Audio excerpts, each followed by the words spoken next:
Di wilayah Indonesia bagian timur, terdapat suku Ambon, yang merupakan suku menghuni Kepulauan Maluku. Suku bangsa ini banyak mendiami kawasan di Pulau Ambon, Saparua, Haruku, Seram Barat, dan Nusa Laut, yang merupakan wilayah administratif Kabupaten Maluku Tengah. Namun persebaran orang-orang Ambon cukup luas, hingga ke wilayah Jakarta, Papua, dan Jawa Barat, yang menandakan masifnya mobilisasi pada masyarakat suku ini. Nama Ambon diyakini berasal dari kata Amuinai, yang berarti pusat atau tempat berkumpul dalam bahasa setempat. Hal ini mencerminkan posisi geografis Pulau Ambon yang menjadi titik pertemuan berbagai budaya dan bangsa di Kepulauan Maluku. Sejarah mencatat bahwa leluhur suku Ambon datang dari berbagai penjuru Asia dan Pasifik. Ada teori yang menyebutkan bahwa migrasi pertama ke Maluku terjadi sekitar 2.500 tahun yang lalu dari daratan Asia Tenggara. Migran ini kemudian bercampur dengan penduduk asli Melanesia, menciptakan populasi yang kita kenal sebagai suku Ambon saat ini. Suku Ambon memiliki sistem sosial yang dikenal dengan istilah marga atau fang. Sistem ini berperan penting dalam kehidupan sehari-hari, di mana setiap individu tergabung dalam kelompok-kelompok kekerabatan berdasarkan garis keturunan. Biasanya suku Ambon menentukan kekerabatannya berdasarkan garis keturunan ayah. Sistem marga ini mempengaruhi berbagai aspek kehidupan, termasuk pernikahan, warisan, dan bahkan kepemimpinan di dalam masyarakat. Misalnya, saat menikah, suku Ambon akan menetap di lingkungan pihak ayah. Pakaian adat suku Ambon adalah baju cel, yang memiliki motif berupa garis-garis geometris atau kotak-kotak kecil. Baju ini seperti baju kurung yang terbelah sedikit di depan bagian tengah dan dipadukan dengan kain sarung atau selel yang memiliki panjang hingga pertengahan pinggul.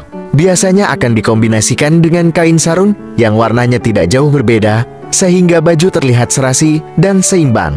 Pada umumnya, baju cal memiliki corak warna merah yang memiliki arti keceriaan, berani, dan cekatan.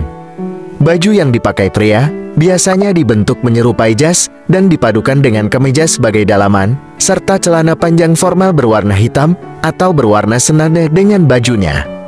Untuk perempuan biasanya dikombinasikan dengan kain yang pelekat dipakai dengan cara disalel, yaitu disarung dari luar dilapisi sampai batas lutut, serta memakai aksesoris lenso yang merupakan sapu tangan yang diletakkan di pundak.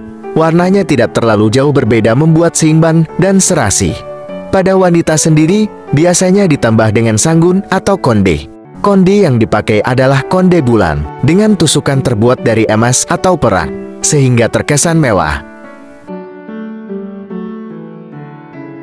Rumah adat suku Ambon adalah rumah baileu. Rumah ini memiliki arsitektur berbentuk persegi dan merupakan rumah panggung atau rumah kolong dengan lantai rumah yang dibuat tinggi. Rumah adat ini tersusun dari kayu, kemudian papan untuk lantainya dan daun sagu atau daun rumbia sebagai atapnya. Uniknya papan yang digunakan untuk membangun rumah menggunakan teknik kunci tanpa dipaku.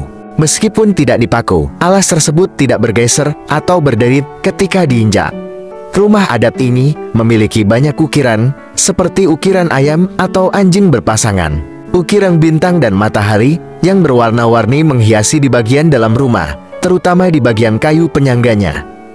Terdapat filosofi yang mendasari di setiap perancangan rumah adat baileu. Misalnya kayu penyangga yang memiliki makna menjaga keutuhan dan kebersamaan dalam masyarakat. Kemudian lantai rumah yang dibuat tinggi, agar arwah leluhur dapat leluasa keluar masuk bangunan.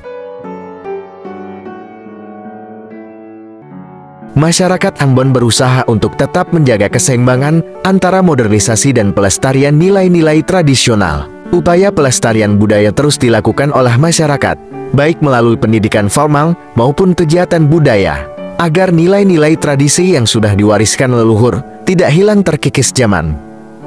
Nyuci negeri soya merupakan upacara adat membersihkan negeri yang bermakna untuk menyucikan diri dari perasaan dengki, perseteruan, maupun curiga mencurigai. Upacara adat ini biasanya diadakan setiap tahun, tepatnya pada minggu kedua bulan Desember. Selama pembersihan, tokoh adat berdoa kepada Sang Pencipta agar penduduk terlindungi dari bahaya dan penyakit. Setelah proses pembersihan selesai, puncak acara dimulai dengan menyambut rombongan dari Gunung Sirimau, yang disambut dan dijamu secara adat seperti penerimaan sirih pink dan minum sopi. Dan seluruh warga berkumpul di Baileu untuk mendengarkan prosesi adat, seperti kapata dalam bahasa daerah dan pidato dari raja. Pada tahap berikutnya, peserta adat akan dilingkari dengan kain putih panjang yang disebut kendon, sebelum diiringi ke pesta negari yang berlangsung hingga malam hari. Tradisi ini bertujuan untuk membersihkan wilayah secara bersama-sama dan memperkuat nilai-nilai persatuan serta persaudaraan di antara masyarakat. Selain itu, tradisi ini juga bermakna sebagai upaya penyucian diri dari perasaan permusuhan, iri hati, dan kecurigaan. Upacara adat Sasi. Tradisi ini dilakukan untuk menjaga kelestarian alam agar masyarakat dapat memanfaatkan hasilnya secara merata. Tradisi Sasi bisa diartikan sebagai larangan mengambil hasil sumber daya alam tertentu, baik hasil pertanian maupun hasil kelautan. Dilakukan sebagai upaya pelestarian alam dan demi menjaga mutu hasil alam.